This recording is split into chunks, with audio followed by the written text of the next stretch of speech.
Welcome, everyone. Thank you so much for joining us. Private equity and the future of sports ownership. We are joined by two wonderful panelists here. We're going to have an intimate conversation among the three of us. And then, if we have some time, be thinking of any questions that you may have for our group. I want to just set the stage a little bit, because when we talk about sports, when we talk about investments, it's no longer just teams and leagues. We have an intersection. We have ecosystems that we're talking about when it comes to investment: technology, media, real estate, global influence, social media.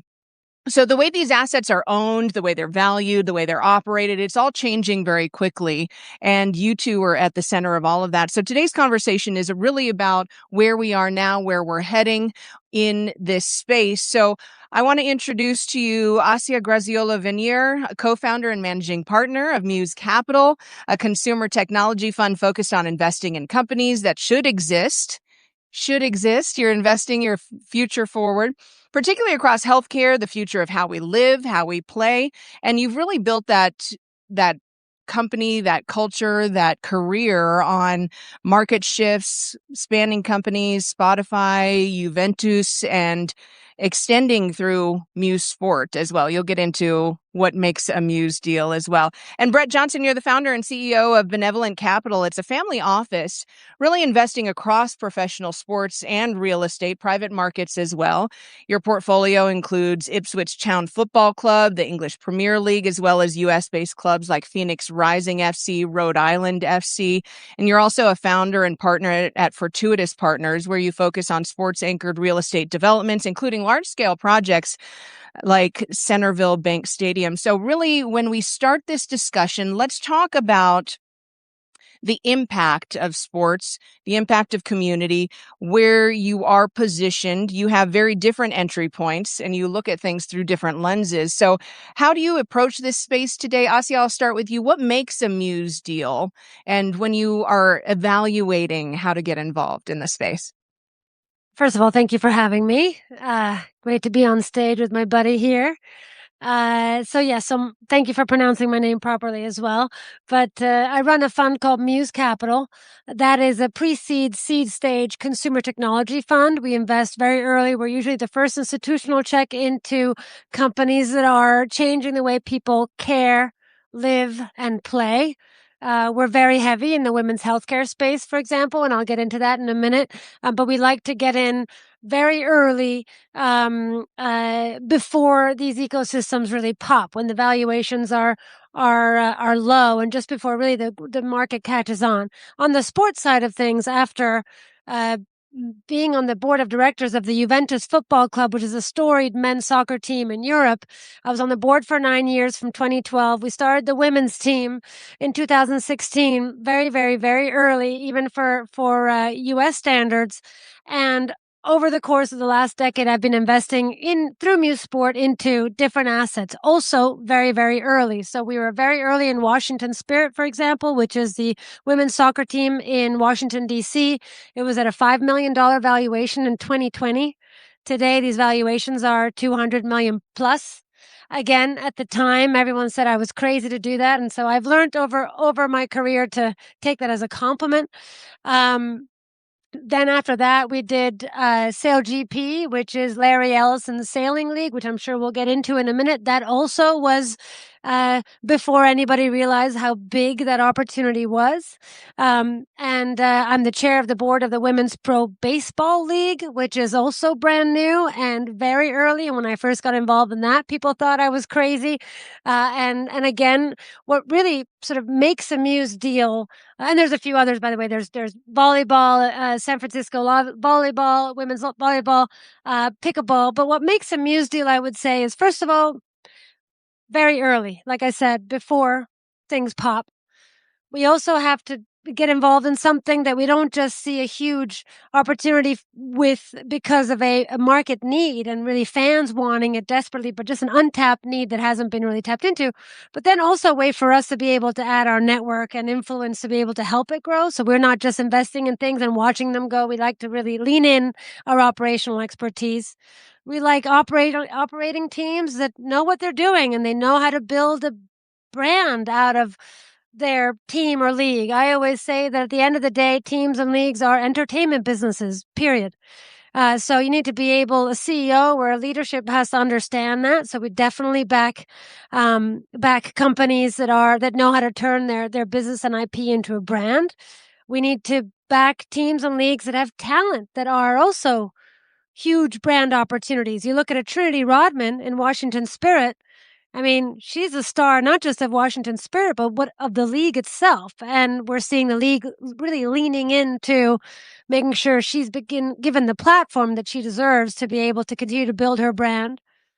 And then commercially, we have to see teams that know how to think out of the box and think about how to add revenue outside of game day. One of the things that I remember the most out of my 9 years at Juventus was during COVID. I don't know how many people in this room remember during COVID, but COVID sort of hit Italy first. And therefore Juventus was the first major professional sports team that ever played an empty stadium with no athletes. That had never happened in history. And I'll tell you what that taught me, which I carry with me at all times in all of our investments. And that is, if you remove the playing part, if you remove game day, does this team or league stand on its own?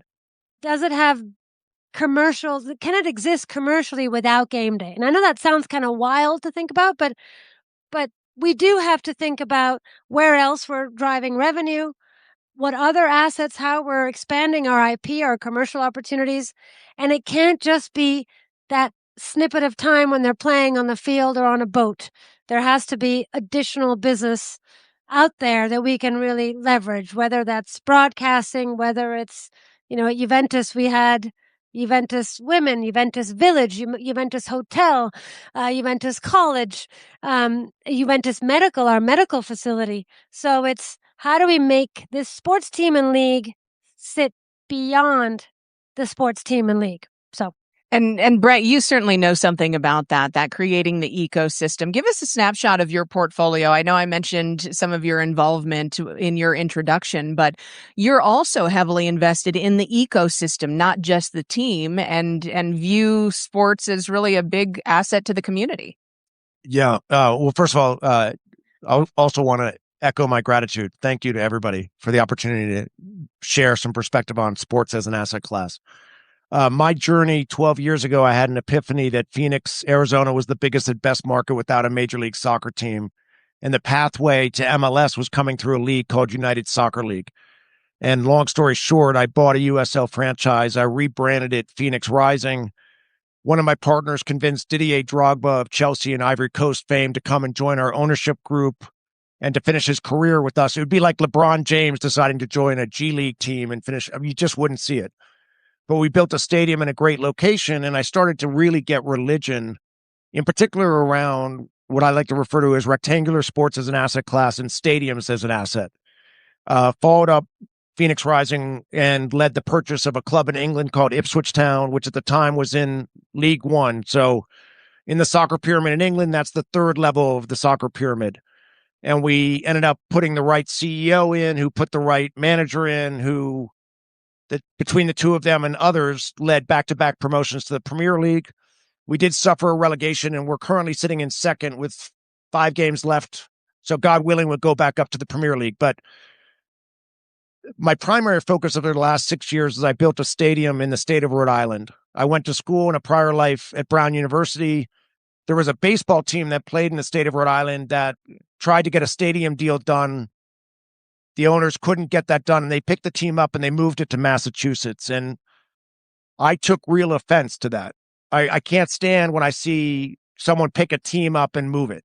I think teams are community assets, and I think there's a responsibility to invest in those teams. So I took that motivation and I bought the rights to a USL soccer team. And long story short, I built a $140 million stadium just outside of Providence on the river, right off I-95.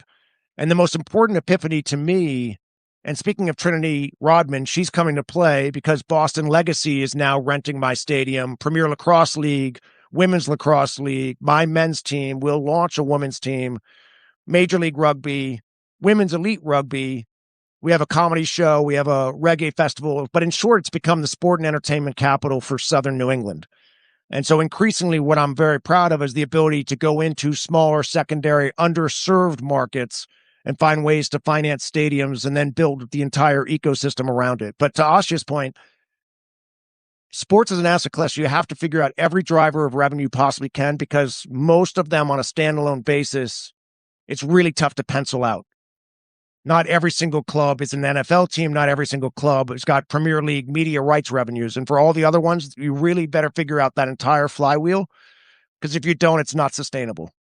And Assia was talking about COVID and the lessons she learned before this panel. You mentioned some lessons learned from COVID too, especially when it comes to leaning into those sports teams, leagues, stadiums as a community asset and really being a part of the community. Yeah, I mean, look, post-COVID, I think the reason why sports and entertainment is because the world needs it more than ever.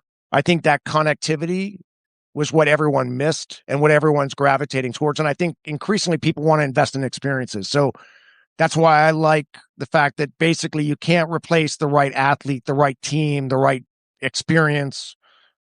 Just AI and other technology is not going to disrupt it to the same extent that other areas will be disrupted, unfortunately. And Assia, I read an article you penned in the Sports Business Journal. It was titled, "Want to See Women's Sports Flourish? Invest in Healthcare."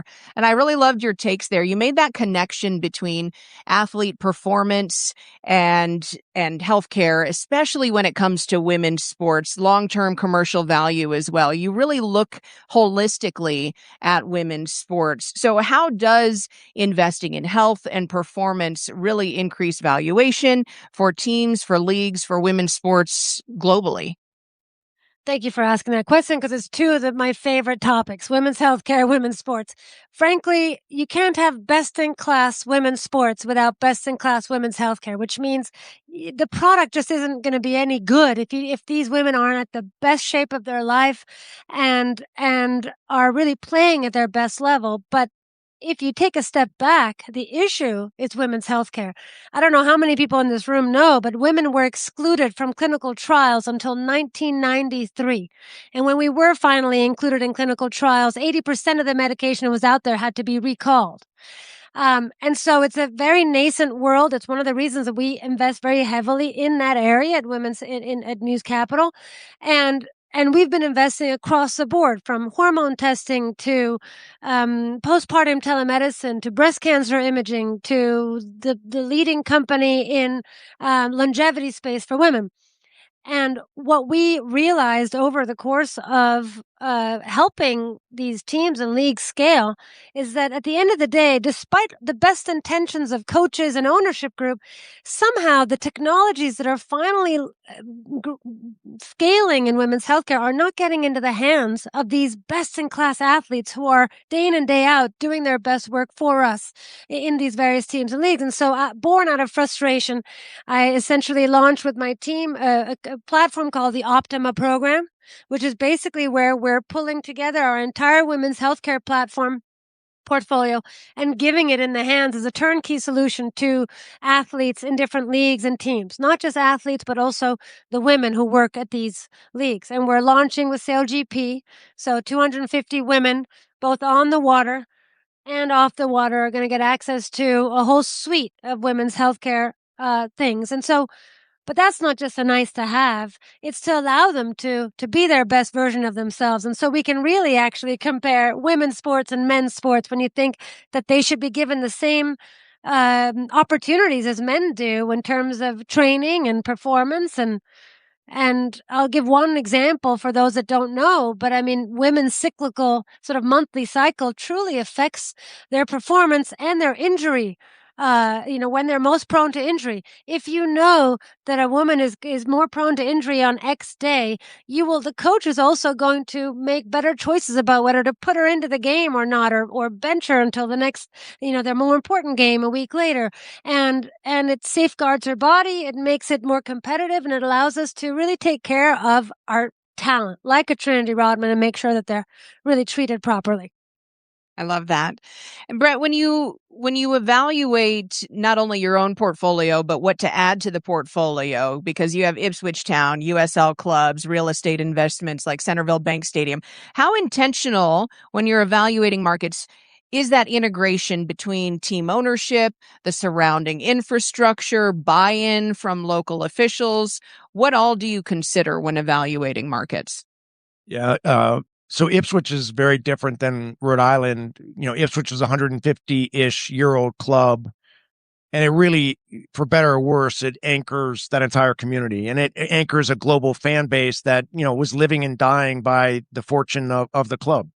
So I'm certainly very proud in the 5 years that we've owned it, in terms of the turn of fortune on the pitch and off the pitch, just how much better the community is, how much investment you see in and around the stadium, et cetera. And then relative to Rhode Island, we're officially in the city of Pawtucket. For those that don't know their industrial history, it's the birthplace of the American Industrial Revolution, and the legacy of which was that Pawtucket was very polluted. And as a result of where we built our stadium, it was a brownfield site that has now been cleaned up, and now we've built this stadium, and now we're completely transforming a neighborhood that truly had been held back for, close to 100 years. But now I think about the jobs that we've started to create around this team, and then the surrounding real estate. We'll build housing, much needed housing. I've yet to see a community that doesn't need more playing fields and don't have need for, in general, more housing.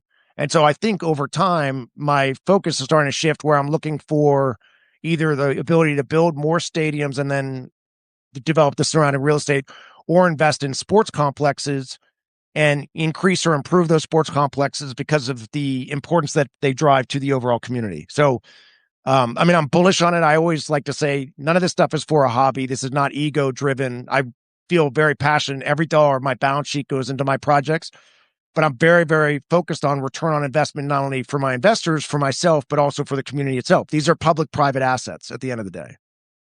Absolutely. I'm just curious who we have in the audience. Do we have investors? Okay, a couple investors. Who's in the sports space now? Okay, a lot of folks in the sports space, CEOs, founders. Okay, wonderful. That gives us a little snapshot on who we're talking to here. And Assia, you mentioned SailGP a little while ago. That hasn't matured. It's a new system. It's a new ecosystem that isn't quite mature yet. So what has to make something interesting enough for you to get involved, interested enough to jump in? And you said you get told you're crazy when you jump into investments, but you're looking for something specific. Yeah, actually, SailGP is the fastest growing emerging sport in the world right now. So arguably, it's popped already, right? So we got into it about 3 years ago when we invested in the American SailGP team, and then we just announced a year and a half ago that we led the acquisition of the Italian team. So for those of you that don't know, that's Larry Ellison, who started a league of sailing, which is really sort of foiling and racing. It's 100-kilometer boats, and it's like a Formula One on water. It actually, Rolex ended up leaving their decades-long sponsorship of Formula One to go into $300 million sponsorship of SailGP, and these races go. They're one every month all over the world, and it's a closed circuit, and it's men and women on the same team, which I love. Not just because it's really cool to see men and women on the same boat, but commercially speaking, it's super, super interesting in that you can take advantage of both men and women being the audience of the single product, and also take advantage commercially of the fact that women spend 2.8 times more on merch for the fans and teams that they love. And so being able to have an asset like SailGP that taps into both of that is really interesting. It's powered by nature. It's a sailing, wind competition. So that's pretty cool too, when you're thinking that a lot of consumers today really care about sustainability. And it's great fun. And yeah, when we first invested, everybody thought we were nuts. They thought, who wants to watch sailing? But it's, again, when I first saw the deck, I thought, okay, I have those same questions too. And then I saw the product, mostly online at the time. Now it's on Sky all over the world and in major broadcasts, but it started off on YouTube, and they did that brilliantly. And Larry took advantage of all the things that he learned from previous leagues as well, in terms of also 15-minute games and races, and really leaning into the new fan base, of the new sports fan base, as you were saying, sort of those who sort of engage with sports differently than we used to when we were growing up. So yeah, it's an exciting platform. We're only a few years in.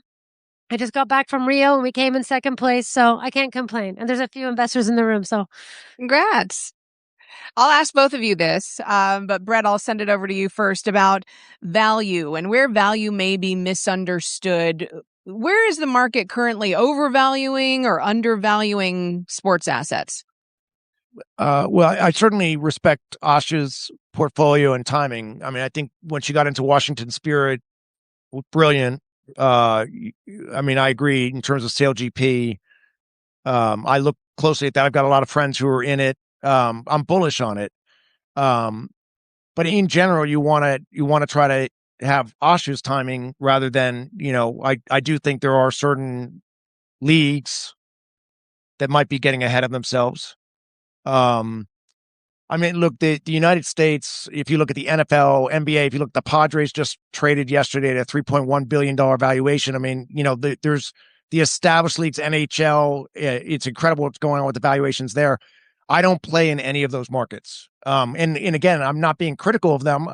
I would love to own an NFL team. I would love that mailbox money. But I also wonder, if you're investing in the Buffalo Bills at, I don't know, $10 billion valuation, is it going to $30 billion? If it is going to $30 billion, when is it going? That's a long time hold, in my opinion, to get a 3X, to get a 2X. And so in general, I prefer alternative asset classes or alternative opportunities in sports where I think you can have exponential returns in a much quicker time. But again, I'm not trying to say it's easy, and it's certainly not for the faint of heart, but I think those investments are out there. And I would love to have been in Angel City 5 years ago. I would have loved to have been in the San Diego franchise, the Washington. I mean, all of these have incredible runs. And on a related note, I mean, the WNBA right now is killing it, and long may that continue. But I don't know if enough attention is spent on the 19 years prior to this, when, the reality is, if not for a lot of deep pocketed commitment, there's no way that league survives.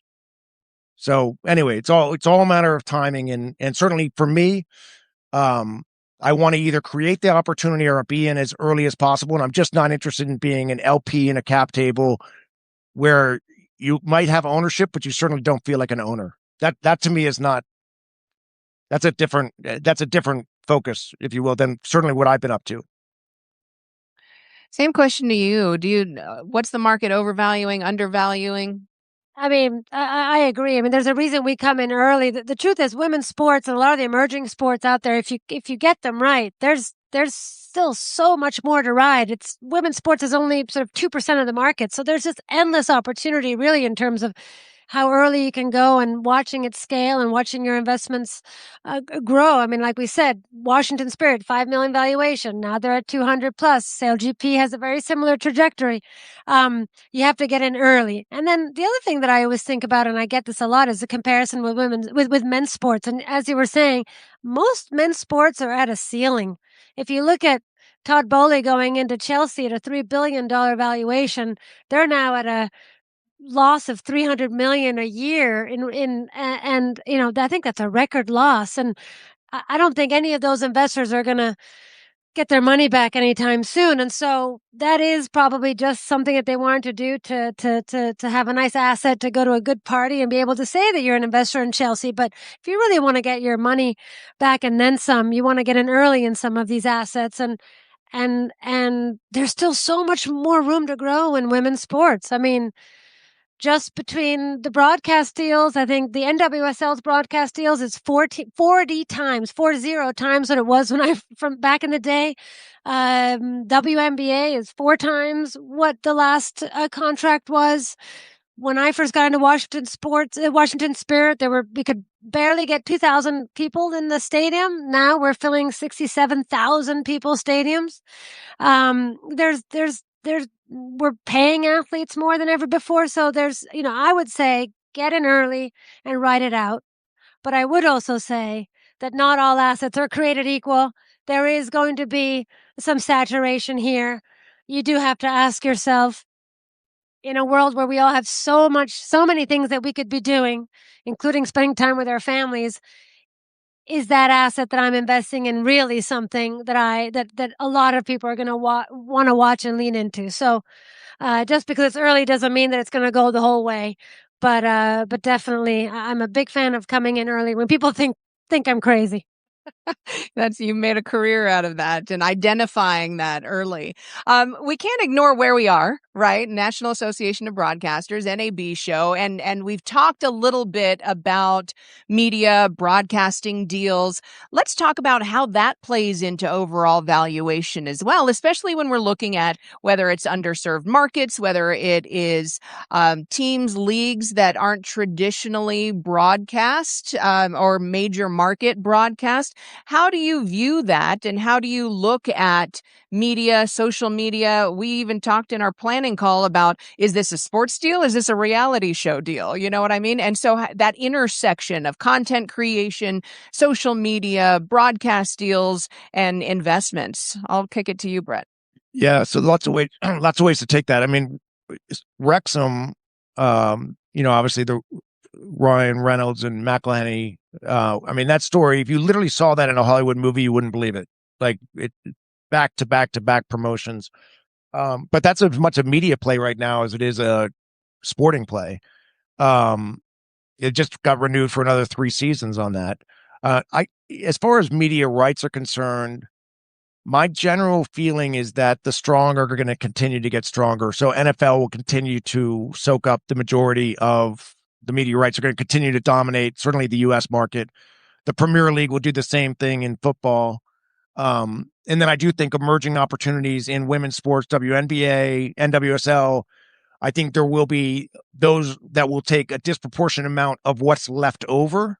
But I don't think a rising tide is going to lift all ships. And I'm always very, very suspect when anyone approaches me with any business plan in sports that says that the panacea is going to be media rights in general. Like, there's not enough to go around. I think it's never been easier to find ways to get distribution for your asset, but that's not the same thing as getting actually dropped to the bottom line dollars that helps to pay the bills. I mean, championship football in England, the second level where Ipswich plays right now, is a bloodbath in terms of how much is being spent and, relatively speaking, how little media rights exist there. League One, collective losses of £1 billion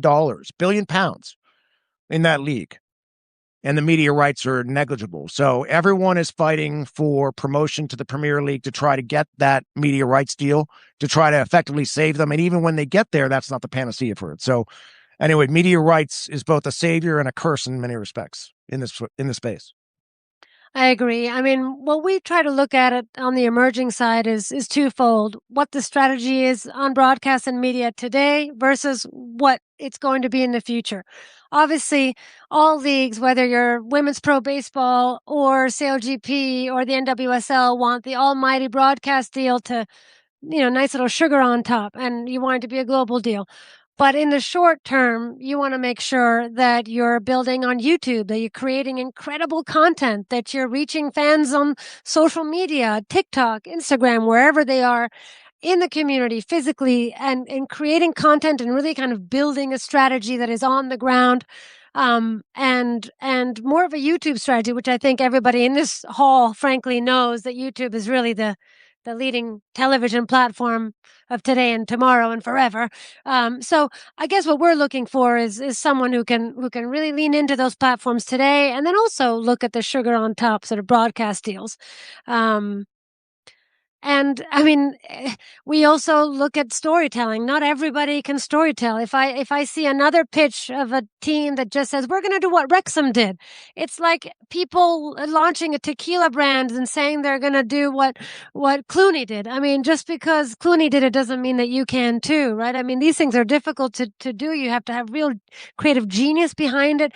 It's got to be the right timing, the right moment, the right team, the right everything. And you can't have multiple Wrexhams. You got to find your own way to stand out and think about that asset from an entertainment perspective. Like, how do I turn that into a story that hasn't been told yet?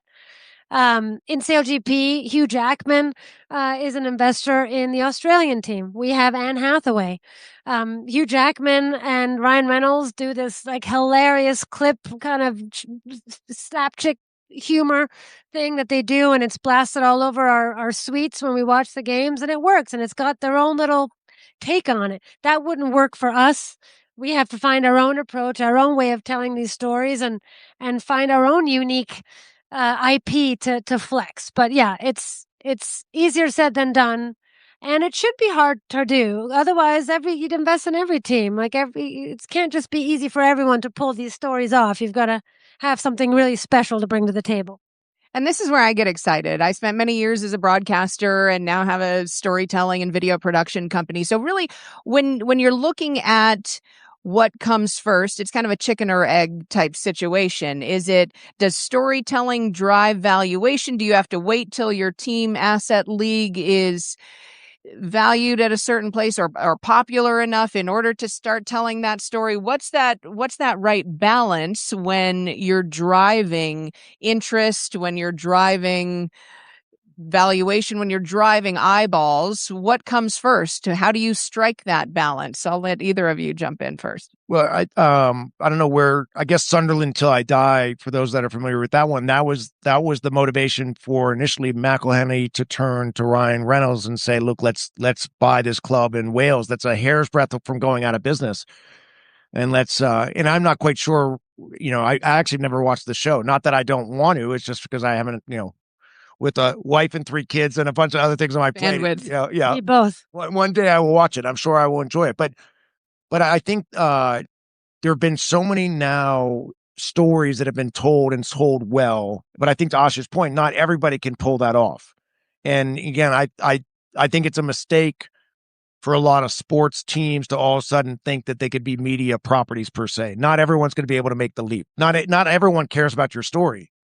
By and large. I mean, with my Rhode Island club, we did document from inception. A local videographer volunteered and filmed everything from the day I first went into that market to when we launched. And at some point, he will produce some documentary that I think some people in Rhode Island will care about, maybe a couple of you outside of it. But, if he's successful with that, God bless him. But, it's been an afterthought. Because I just don't think there's a massive market for it. At least being very humble, I love it if I'm wrong, but I suspect I'm kind of right. And that is an underserved market that you talked about. Is that story about the team, about the players, or about the town?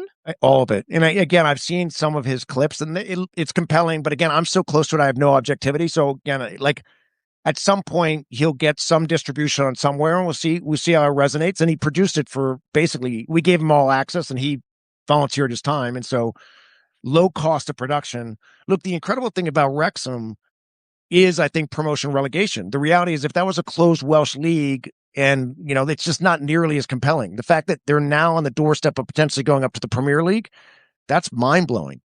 And that's what has now a lot of other deep pocketed groups starting to say, I want to get into this. I'd like to try to roll the dice on this as well. There's something unique about the sport and promotion relegation. It's all in the editing. I'm a big fan of post-production. There was a previous life when I wanted to be a documentary filmmaker. So I would say, get yourself a really good editor and then you'll probably have something there. But no, I mean, shooting good content and getting unlimited content isn't enough. A lot of things have to come to play. I would say that if I look at Women's Pro Baseball League, and we've got one of our investors who's really leading the charge on the content side of things, he can have the best in class background ever, but if the talent isn't there and they don't know how to brand themselves and tell their own character and have their own stories, you can't make that up. They have to, so the athletes have to have, not all of them, but some of them have to have their own stories and lean into and know how to flex that. And so I think that has to happen in terms of storytelling. Yeah, you have to have a reason to watch. You have to have some drama and a reason to care. Otherwise, it is just sort of a documentary. I would say in women's sports, there's a lot of great content out there. Some of it is singing to the choir. I think Some of it is singing to us who already are into it and want to watch it. But I think we still have some time to really get these stories broader appeal. And I think we need to get best in class talent behind. Wrexham wasn't just documentary with a good edit. They led. There was a director in place really thinking through that storyline, and a lot of really talented people go into a room and build out strategies just to do something that impactful. Otherwise, it is just sort of a documentary that speckles your social media. And you mentioned WBPL, and you're building that league, professional baseball league, women's professional baseball league, League One volleyball. Tell me about that journey building leagues. Yeah, that's crazy.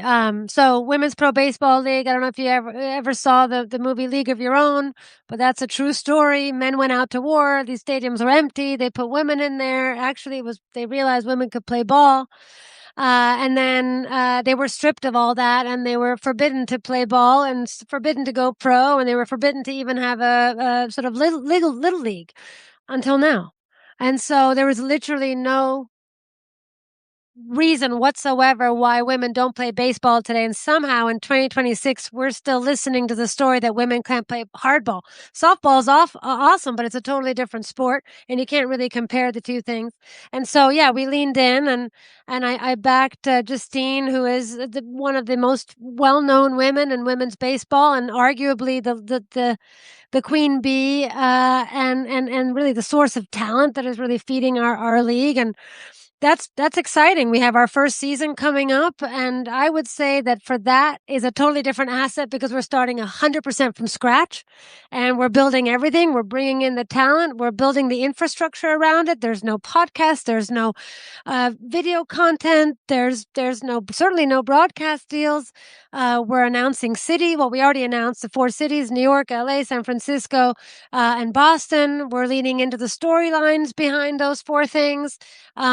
And then more importantly, sort of behind the scenes, we're also structuring the commercial deals. We're thinking about how to make sure that this league lasts forever.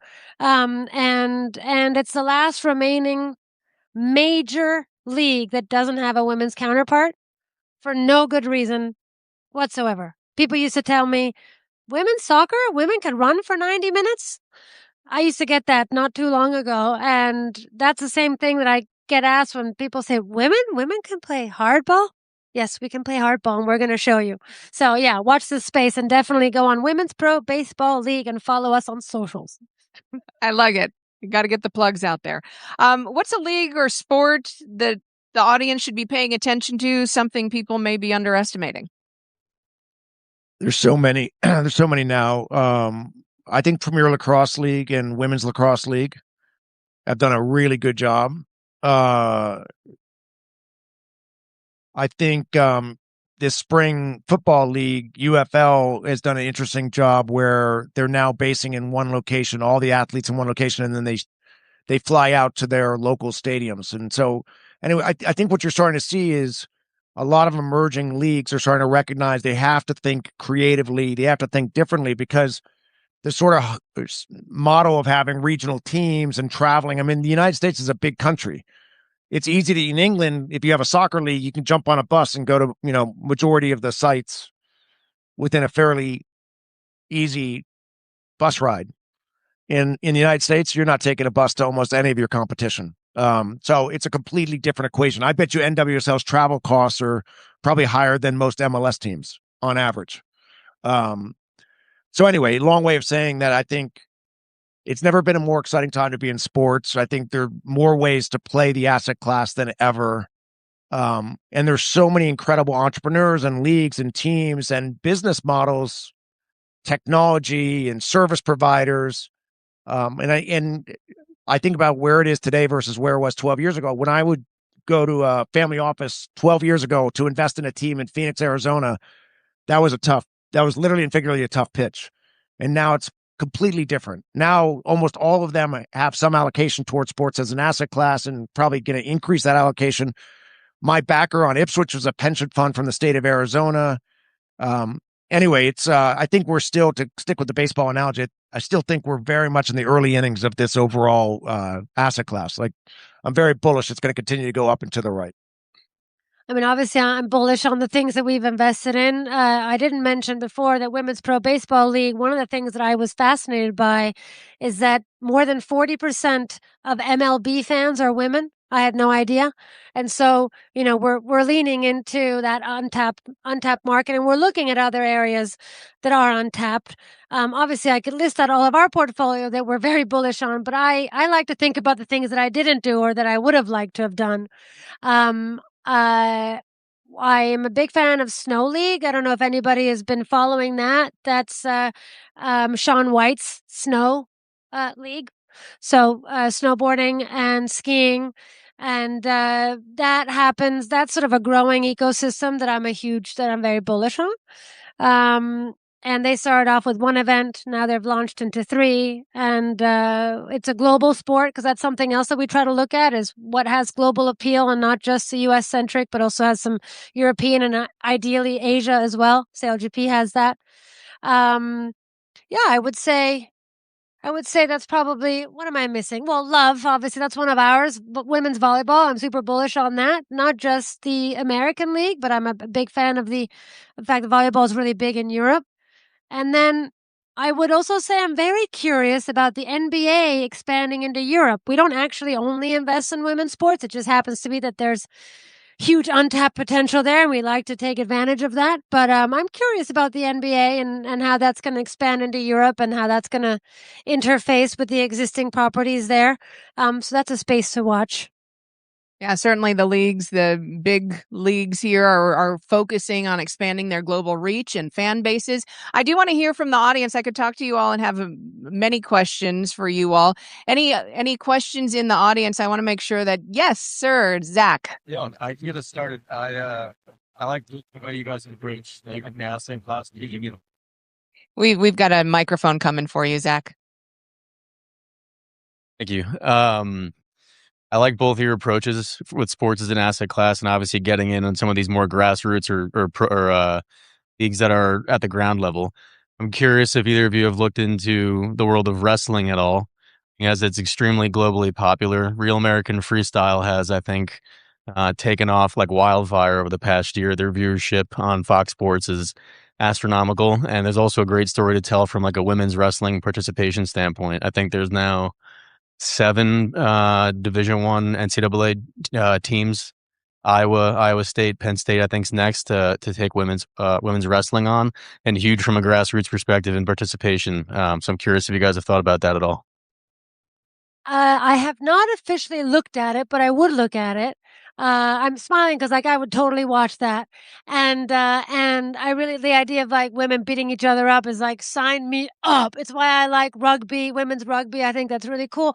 I've looked at boxing, and that has a really, really interesting sort of women's component to it. So yeah, I mean, I'm Italian. I didn't grow up with wrestling. But if I saw the numbers and the data behind it, and it's got what you're saying, I would look at it for sure. You interested? No, I think every niche sport, if you will, in quotes, has an opportunity to find its audience more than ever, and you're seeing that. The disruption with, you can stream now globally, and YouTube can be a partner. You can basically put it. So I think the right backing with the right athletes, with the right story, so to Assia's point, would I look at it? Absolutely. Again, I tend to stick to my rectangular sports philosophy, at least at the moment, but I get it. Great. We're coming up on time. We'll do these two. Let's do these two. Hi. Your thoughts on private equity getting into collegiate athletics, with the deal with the University of Utah? Good thing, bad thing? My quick take is you can't put the toothpaste back. I think it's really unfortunate. As a former collegiate athlete, I think we've hit a tipping point. I don't think it's positive, but I get it. I mean, these athletes are basically professional athletes, especially if you're playing for football or basketball, and the amount of money. I think about, the Fab Five 30 years ago playing for Michigan and how much revenue they generated, and Chris Webber could hardly buy a meal while he was on campus. So something had to change. Something has to change. Personally, I've been approached 50 NIL opportunities. I can't get my head around it. I'm staying away from it. But I'm sure private equity, I'm sure the floodgates are opening. Nothing will ever turn it back. And I'm not quite sure college sports will ever be the same, unfortunately. My view is same. I guess I would say that as long as these athletes are taken care of, I live and breathe sort of what the source of capital. I always say that my biggest pain point all day, every day, is that there's not enough of us, frankly, women or diverse capital at the helm of some of these things. There's only 2% of women in venture capital, and I think that we need to make sure that the source of capital is more reflective of the world that we live in.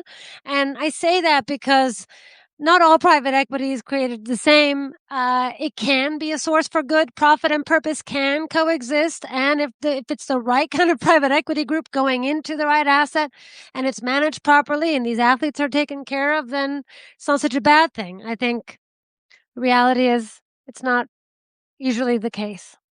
Yes, ma'am. Last question. How do you see two things, that the women are making more of an income than they are now because they're really underpaid? Since this past couple years, it's just been absolutely ridiculous. But the men in the NBA make multi-million dollars, and you have the women with the WNBA not even making $1 million, and now they just hit the $1 million mark. And I think that has a lot to do with viewership, and it has a lot to do with sponsors, making sure that there is really watched. But WNBA is really a family affair. The kids, everybody loves watching the NBA and WNBA, excuse me, and it's really about families. My second question is, do you see more women, because I work with a lot of women investors, investing in women's sports? So I mean the first part. Sorry, what was your first question again? Do you see that the women? Oh, the pain. Sorry, underpaid? yeah. It's a long day. Too much coffee. I mean, there are things are changing. When I first got into this, female basketball players had to have 3 jobs in order before they even got to game day, right? So, and now they're getting paid better. Are they getting paid as much as they should? No. But the entire ecosystem has to grow. And to your point, and the point we were making before, sponsorship has to be there. You can't just pay these athletes in a vacuum.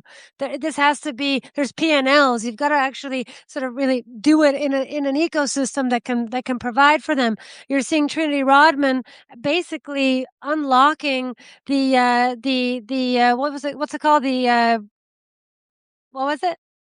Supermax? The Supermax rule for athletes. I don't think that's a terminology. I forgot. But anyway, basically, thanks to Trinity Rodman, you can now pay a super athlete per team in NWSL more than we've ever paid them. So this is changing. The more these athletes continue to do what they do, the more these teams are more valued, the more sponsors come in, the more dollars are coming in, the more dollars can start coming out, and the more we can really keep these teams accountable. Again, 5 years ago, there was no data around any of this. Now you have companies like Sports Innovation Lab actually tracking data on what kind of impact women's sports teams are actually having in the market, and they're using this data to get sponsorship dollars. We couldn't do that five years ago. So it's coming. It's not coming as quickly as we want to. And then on the side of, are there enough women sort of investing in women's sports? Sadly, not as much as we'd like. I mean, I love seeing, male-led capital partners leaning into women's sports. It's like, good on you for finally seeing what we've been saying all along. But I don't really think it's right that there's only 2% of venture capitalists that are women, and I think that needs to change. There's trillions of dollars going into the hands of women, and over the course of the next few decades, and I'd like to see some of that going not just to women's sports, but to women's healthcare, and to, frankly, investing in the entire world in a way that is more reflective of the world we live in, as opposed to, a small microcosm. So no, not enough. But in both those areas, I like to think that there's hope for better. And Muse is leading the way in that. Assia, Brett, thank you so much. Let's give them a round of applause. Thank you all for being here. We appreciate you. Have a great show.